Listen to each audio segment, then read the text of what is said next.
Alright team, welcome to today's workout. So today's is kettlebells. You're pretty much just going to need just one kettlebell for the duration. You may want to obviously alternate, it's entirely up to you. Certain movements are going to be a lot easier than others, but for that reason I've also got a little bit of a lighter one because we're going to try something that's a little bit new. So we're going to run this like an EMOM. So there are 9 movements that we're going to do, and then we're going to change every minute. So we're going to do whatever reps we can get done. It's not about how many you can smash out, it's about how many you can do properly. And for some of them they'll be slow, so you might only get 2 or 3 reps done. For some you might get 20, 30, 40 maybe even. So we're going to go with that there. We're going to rest in the 10th minute just to give your shoulders a bit of respite, and then we're going to go back and then we're going to complete this. We're going to aim to complete this 3 times through. So I'm just going to go through what they are in order and do a single rep of each one to show you what they look like. So the first one is going to be a lateral clean. So what you're going to do, start with a kettlebell on the outside of the other foot.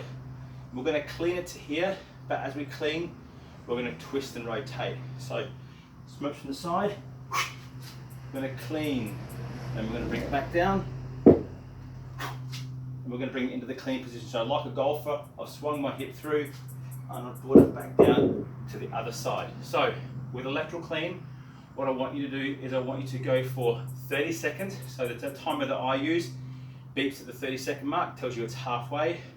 Get whatever you can for the right hand, then put it down, and then change to the left hand. You're then going to come on to movement number 2, simply what we call slingshot. Other people call it around the world. Basically, it's a round. So what we're looking to do is 1 revolution around the body, and then bring it back and go the other way. So we're going to start here. I'm going to get some momentum. I'm going to push it through, change hands, pause, pause. Okay. So if you need to go with a lighter weight, you really do want the momentum to come through, and you pretty much as you change hands, you're feeding it this way, so that way the handle is parallel with your body, so you can grip and rotate through. And as you'll see, as I was bringing it around, to here. You're going to find this one particularly, it's going to have a good grip on the forearms. Going to come into the third movement. And now what we're going to do, you get 2 choices. You've got Renegade rows, which you've done before, which is basically where you're in a push-up position. And ideally, you would like a pair of kettlebells for these. So let me just say, I'm going to use my lighter one, just for simply for my posture. And again, I'm simply in the push-up position, and I'm going to row for my Renegade rows. Now, option 2, yes, you come down the floor. It just means that this row won't come up as high. Instead of the Renegade rows, I want you to simply do what I'm going to simply call a gorilla switch. So in the gorilla position for a gorilla row, we're going to simply switch the kettlebell. So this is about posture. This is about sitting in that gorilla position, which is here, and I'm simply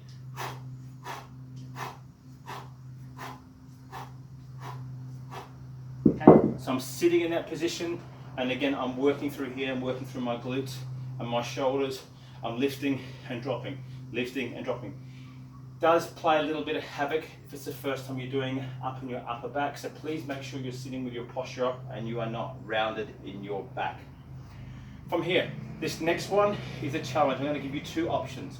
First one is the original one, which is a bottoms up press. So basically what that means, I'm going to come into a kneeling position. I'm going to take, ideally, the lighter kettlebell. I'm going to come from the floor. I'm going to swing it into the upright, so the bottom is up. And from here, it is an upright press and down. Okay? So bottom upright press from the floor, kneeling position for the first minute. We're then going to switch and go onto the opposite side. This is the tough one. If you're new to this, you need to make sure you get a lighter kettlebell because they will waver. The whole idea is to challenge on these things. Option 2, if you're cool with it and you want to go to something a little bit more advanced, and by all means I'm not the most advanced person, but I'm going to get you a swing clean into a catch and then into an overhead press. So there's 2 ways you can do it. You can do it from just in one hand only, or you can go from the second hand through. So what I'm going to simply show you is I'm going to show you the alternate hand. So I'm going to swing with my left, catch in my right, and then I'm going to press with my right. So swing, catch, overhead press, swing, catch, overhead press. If I do it from the same hand,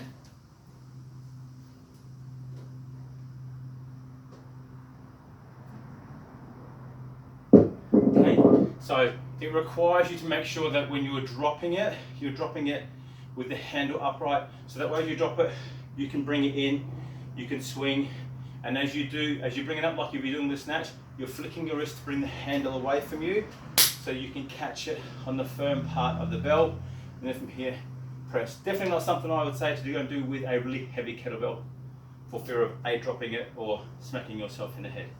So that's the bottoms up press, right hand, left hand. American swing, USA swing. Okay, simply, it's a kettlebell swing above the head. So yes.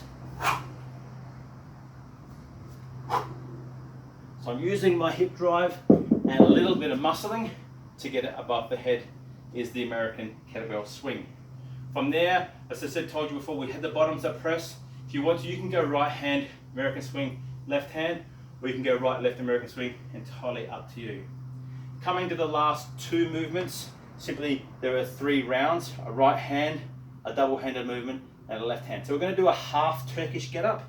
So simply what that means is we're going to do our Turkish get-up, but we're just going to come up into the bridge position. So I'm going to go from here, onto the side, get my bell, up. So all I'm simply going to do is I'm going to bridge up to here. I'm going to posture up onto my hand, and I'm simply going to go into the bridge and hold for a second. Here, slide back down, bring it back down for my half Turkish get-up, because I'm not doing my stand. So you will do right hand for that one.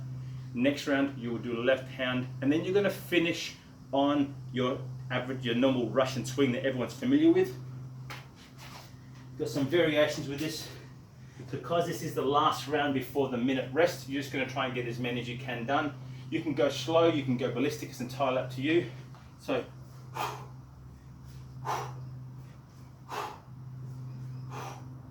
for your Russian kettlebell swing. That's the workout. So let's just recap. The lateral clean, okay? 30 seconds right, 30 seconds left. Your slingshot, you're around your body, once in one direction, once in the other, go for your minute. Your choice of your Renegade row or that gorilla row exchange, okay? From there, you have the option of the bottoms up press or the clean catch and press, right hand, left hand, American swing, so basically all the way up. From there, we then went into a half Turkish get up, okay? Right hand, then a round of left hand, then into the Russian swings. That's it, 30 minutes. It's a good little workout. Who knows where I'm at the moment? I'm probably at a couple hundred calories, I think, on the other one. I'm at 450, 460 at the moment now. It's a great workout. Enjoy it. Go get it done.